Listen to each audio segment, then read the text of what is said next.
अस्सलाम वालेकुम। एक और व्लॉग के साथ सोहेल रशीद आपसे मुखातिब। आज अगर मैं आपको कहूँ कि 190 मिलियन पाउंड स्कैंडल जिसका इतना ज़्यादा चर्चा है, जिसकी इतनी ज़्यादा बात है, जिस पर चीफ जस्टिस पाकिस्तान के रिमार्क सामने आ रहे हैं, अक्यूज साइड अपनी एतराज़ात उठा रही है, प्रोसिक्यूशन बड़ी कॉन्फिडेंट है कि सज़ा होने वाली है, जेल में ट्रायल जारी है। मैं अगर आपको बताऊँ कि इसकी बुनियाद जो रिकॉर्ड है वो रिकॉर्ड गुम हो चुका है तो आपको कैसा लगेगा? और अगर मैं आपको ये बताऊं कि ये आज की बात नहीं, ये बहुत पहले की बात है और रेफरेंस भी दायर होने से पहले की बात है, तो आपको कैसा लगेगा? और तीसरा, अगर मैं आपको ये बताऊं कि जो बात मैं आपको बता रहा हूं ये ख़ुद नैब के डॉक्यूमेंट्स इसको कंफर्म कर रहे हैं और नैब की अपनी इन्वेस्टिगेशन रिपोर्ट इसको कंफर्म कर रही है, तो यकीनन आपको हैरानी तो ज़रूर होगी। शायद आपने पहले कभी ये ख़बर सुनी हो, क्योंकि मैंने ये 6 माह पहले ख़बर की थी, लेकिन उस वक्त मैं यूट्यूब नहीं करता था, इसलिए मुकम्मल तफसील कभी मैं आपसे उस तरह शेयर नहीं कर सका। तो साहिबो, ये केस जो सारा है ये बरतानवी एक क्राइम एजेंसी है, नेशनल क्राइम एजेंसी, उसके साथ ख़तो किताबत पर बनाया गया था। उसके साथ जो मामलात थे मलिक रियाज के वहाँ, उसके ऊपर बनाया गया था। लेकिन पाकिस्तान में जो एसेट रिकवरी यूनिट था जिसे शहजाद अकबर साहब चलाते थे, उसने असल में एनसीए को क्या ढूंढने का कहा था, वो ख़त क्या थे, वो रिकॉर्ड गायब हो चुका है।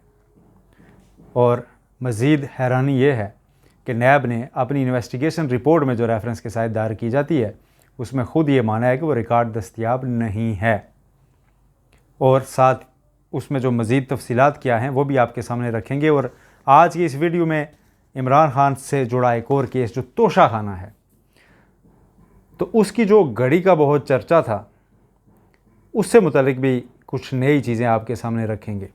लेकिन पहले 190 मिलियन पाउंड स्कैंडल की जो कहानी है वो मुकम्मल तफसील से आज मुकम्मल कर लेते हैं। जो चीज़ें मैं आपसे शेयर कर रहा हूँ ये मेरी ज़ाती नहीं, ये नैब के इन्वेस्टिगेशन टीम है उसका निकाला गया नतीजा है, उसकी अपनी लिखी हुई चीज़ें हैं। और जब रेफरेंस में और इन्वेस्टिगेशन रिपोर्ट में ये चीज़ें आ जाएं कि ये रिकॉर्ड सिरे से मौजूद नहीं है, तो उसके बाद अल्टीमेटली कभी ना कभी ये अक्यूज साइड को फेवर कर जाती है। लेकिन यहाँ कहानी इतनी सादा नहीं है। अक्यूज़ को भला नैब क्यों फ़ायदा देना चाहेगा इमरान खान को? वो खतूत थे क्या? और अब इमरान खान अगर कह रहे हैं कि वो कोई गवाह लाने वाले हैं इस केस में और उसका वो अभी जिक्र नहीं कर रहे, तो कहीं वो उस गवाह का ताल्लुक़ सारा इसी मामले से तो नहीं है, इस गुमशुदा रिकॉर्ड से मुतालिक तो नहीं है? और इन खतूत का हसन नवाज से क्या ताल्लुक़ था, नवाज शरीफ साहब के साहबजादे, ये भी आपसे शेयर करूँगा। तो जनाब, जो मैं पढ़ने लगा हूँ इसका कहा सुना सब रावी यानी नैब के इन्वेस्टिगेशन ऑफिसर के ऊपर है, जिन्होंने अपनी तहकीकाती रिपोर्ट में ये लिखा है। तो जनाब, वो कहते हैं कि जो नेशनल क्राइम एजेंसी के साथ ख़त किताबत पाकिस्तान से असासा जात रिकवरी यूनिट ने की थी, जो ख़त उनको लिखे थे वो खतूत गायब हैं, और वो सारी कॉरेस्पॉन्डेंस यानी वहाँ से जवाब भी क्या आता रहा वो भी गायब है। और नैब ने अपनी इन्वेस्टिगेशन रिपोर्ट में ये लिखा है। मैं पहले आपको बता देता हूँ कि ये पूरी कहानी बनती कैसे है। वो कहते हैं जी कि एसेट रिकवरी यूनिट बना तो पहले एक फिर दूसरा ख़त लिखा गया नेशनल क्राइम एजेंसी यूके को, और उन्हें यह कहा गया कि जी लंदन में एक प्रॉपर्टी ख़रीदी गई थी, one Hyde Park London. One Hyde Park London Malik Riaz family ने हसन नवाज शरीफ से ख़रीदी थी। तो एसेट रिकवरी यूनिट ने एनसीए यानी नेशनल क्राइम एजेंसी को ये लिखा। अब देखें कि ये जो केस पूरा बना हुआ है इसका आगाज़ यानी कि इंक्वायरी का शहजाद अकबर और उनके दौर में, इमरान खान दौर में खुद हो रहा है। पहले ये मामला इसलिए अब अहम हो चुका है कि ये केस तब बंद भी कर दिया गया था, और अब इमरान खान कह रहे हैं कि ये केस क्यों बंद हुआ था उसका रिकॉर्ड मांगें, और वो नैब कोर्ट ने नहीं मांगा, तो अब उन्होंने हाई कोर्ट से, जैसा मैंने दिन को आपको बताया था, रजू किया है।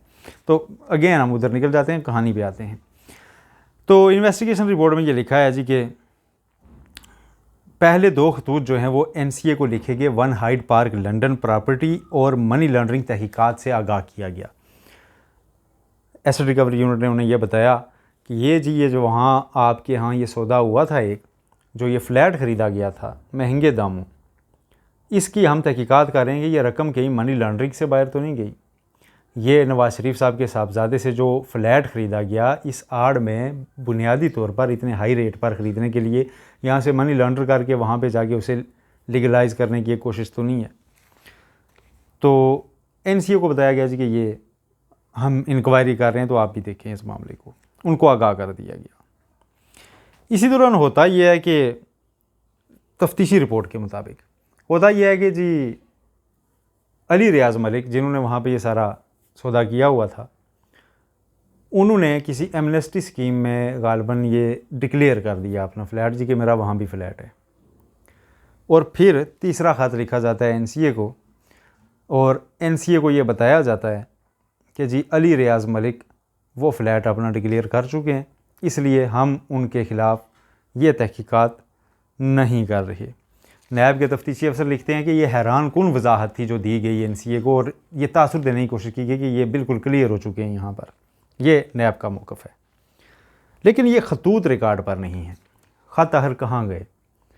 तो इसका जवाब नायब के तफ्तीशी अफसर यूँ देते हैं अपनी रिपोर्ट में जी कि ये खतूत चूँकि बैरिस्टर शहजाद अकबर और ज़ियाउल मुस्तफ़ा नसीम, ये उन्होंने एक एक्सपर्ट के तौर पे हायर किए थे, ये भी कानूनी माहिर हैं एसेट रिकवरी यूनिट में, इन दोनों की फ़िज़िकल कस्टडी में थे और वो लेकर गायब हो गए हैं। और काबीना डिवीज़न ने इस मामले की तहकीकात भी करवाई और ये निकला जी कि ये रिकॉर्ड तो उनके पास है। अब ये दोनों साहिबान इश्तिहारी हैं इस केस में, वो अदालत के सामने नहीं हैं। मैं जो इतने दिन से कह रहा हूँ कि ये एवनफील्ड 2 बनता जा रहा है 190 मिलियन पाउंड स्कैंडल। अब जिनका असल रिकॉर्ड है, अदालतें जब ये हाई कोर्ट में आएगा ये मामला सज़ा होने के बाद या बरियत के बाद, जब भी जिसने भी चैलेंज किया, तो हाई कोर्ट मंगा करती है जी कोई चीज़ रिकॉर्ड पे दिखाएं, आपने जो कहानी लिखी है ये डॉक्यूमेंट कहाँ है। तो अगर डॉक्यूमेंट ना मिले हों, जैसे लंदन प्रॉपर्टी की मलकियत का डॉक्यूमेंट नहीं मिला था नैब को, तो नवाज शरीफ, मरीम नवाज, कैप्टन सफदर बरी हो गए थे। इस्लामाबाद हाई कोर्ट ने कहा था जी कि डॉक्यूमेंट देना तो प्रोसिक्यूशन का काम है, अक्यूज़ नहीं दे रही, ये कोई बहाना तो नहीं है, आपने इसको इस्टेब्लिश करना था, आप नहीं कर सके। अब जिस केस में खुद नैब ये लिख रहा है कि जी हमारे पास तो ये रिकॉर्ड है नहीं और वो लेके गायब हो गए, वो इश्तिहारी वो हैं और मरकज़ी मुलज़म इमरान खान है, तो फिर आप देख लें कि ये केस किस तरफ जाएगा। अच्छा, वो कहते हैं जी कि उनके पास था, काबीना डिवीज़न ने इंक्वायरी करवाई और पता चला कि जी ये रिकॉर्ड शहजाद अकबर और ज़ियाउल मुस्तफ़ा नसीम ले गए हैं साथ, तो बस उन पर ज़िम्मेदारी फ़िक्स की और इंक्वायरी क्लोज़ हो गई। अब इन खतूत की तस्दीक किसने की है? ये सेक्रेटरी थे एसेट रिकवरी यूनिट में, वो नैब को उन्होंने गवाही दी। उन्होंने ये कहा जी कि ये खतूत एग्जिस्ट करते थे और अब ये नहीं है, गायब हैं। ठीक है, अब उन्होंने जो पूरा मौक़िफ़ नैब ने ये अपनाया है कि जी ये खतूत अब गायब हैं, चूँकि तो ये उन दोनों के पास ही थे तो हमारे पास नहीं है। लेकिन चूँकि इन खतूत में हसन नवाज़ की प्रॉपर्टी का भी जिक्र है कि जी इनिशियल तहकीकात उस मुतालिक थी, फिर नैब ने ये बंद क्यों की? कहीं यही खतूत मंजर-ए-आम पर लाने का इमरान खान का इरादा तो नहीं? ये वैसे मेरे जहन में एक सवाल है, ये ख़बर नहीं है, क्योंकि इमरान खान ने कहा मेरे पास ऐसा गवाह है जो इस केस की गेम बदल देगा। तो वो खतूत अगर रिकॉर्ड पर आ जाते हैं और उसके जवाब में बिलखसूस अगर एनसीए ने कोई ऐसा ख़त लिख रखा है जिसमें उन्होंने क्लियर किया हुआ है इस चीज़ को, तो उसके बाद उनके हक़ में कुछ चीज़ें जा सकती हैं।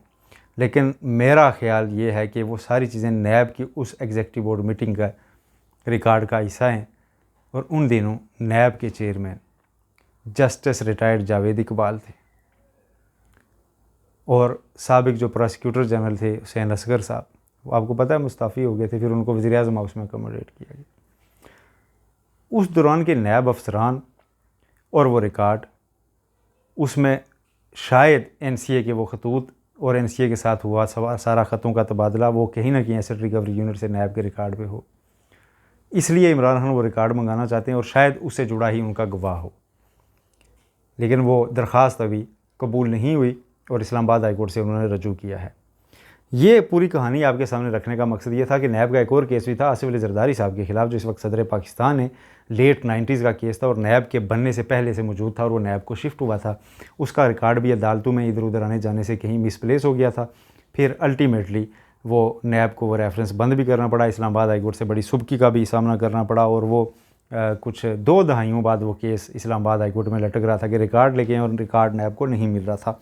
तो रिकॉर्ड का गुमशुदा होना, शहजाद अकबर ले गए, ज़ियाउल मुस्तफ़ा नसीम ले गए या जो भी ले गया, ये जब नैब ने लिख दिया कि वो रिकॉर्ड हमारे पास नहीं है, तो उसके बाद ये केस थोड़ा सा मज़ीद वीक हो जाता है। इसलिए मैं कहा करता हूँ कि जब केस बनाए जाते हैं वो अगर ठीक ना बनाए जाएँ, वो वीक बनाए जाएँ, या उनमें खुद लिख दी जाएँ ऐसी चीज़ें अदालत को बताने के लिए जी कि हाँ इसी से मामला ये रिकॉर्ड गायब है। अब अदालत को ये हिंट कर दिया गया है कि ये रिकॉर्ड गायब है, उसके बाद क्या हो सकता है? आप आईनी अदालतों में ये केस आएगा, ट्रायल कोर्ट तो और तरह से देखिए, आईनी अदालतों में आएगा तो ये क्वेश्चन मेजर क्वेश्चन में शिफ्ट हो जाएगा जी कि अच्छा रिकॉर्ड नहीं है तो जिनके पास है तो उनको आपने मुल्क में लाने के लिए क्या कोशिशें की, क्या उनको आपने रेड वारंट से अरेस्ट करने की कोशिश की, क्या आपने बरतानिया से उनकी हवालगी के लिए कोई मायदा किया, क्योंकि बरतानिया में बैठे हुए हैं शहजाद अकबर। अगर वो रिकॉर्ड साथ ले गए हैं तो NCA के साथ मेरा ख्याल है अब भी आसानी से रब्ता हो सकता है, उनको ट्रेस किया जा सकता है, या उनको एटलीस्ट ये कोशिश तो की जा सकती है।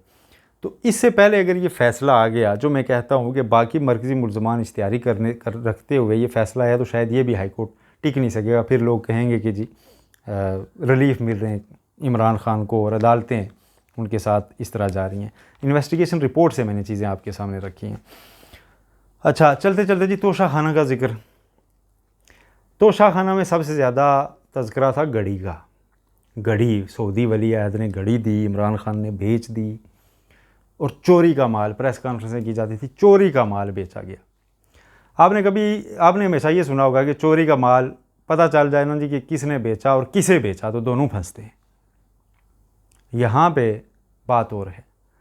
यहाँ पर अगर मान ली जाए कि ये चोरी का माल था और बेचा गया तो बेचने वाला तो जेल में है भाई, ख़रीदने वाले को हिलाले इम्तियाज़ देने का फ़ैसला किया गया है। उमर फ़ारूक, जिनका दावा है कि उन्होंने ये ख़रीदा था, और इमरान खान कहते हैं मैंने इन्हें नहीं बेचा, मैंने इस्लामाबाद एक मार्केट में बेचा था, उनसे आगे इन्होंने ख़रीद लिया हो तो मुझे नहीं पता। लेकिन उमर फ़ारूक वो थे जो सामने आए थे और उन्होंने इंटरव्यूज़ भी दिए और उन्होंने कहा जी कि हाँ ये तो घड़ी मैंने ख़रीदी है और बैरून मुल्क ख़रीदी है। अब उमर फ़ारूक साहब का नाम लिया जा रहा है जी कि उनको आइंदा जो 23 मार्च होगा उस पर हिलाल इम्तियाज़ दिया जाएगा, सदारती सरकारी अवार्ड दिया जाएगा। किन खिदमात पर, इस पर आज बरतानवी नशरियाती इदारे BBC ने पूरी स्टोरी कर मारी है।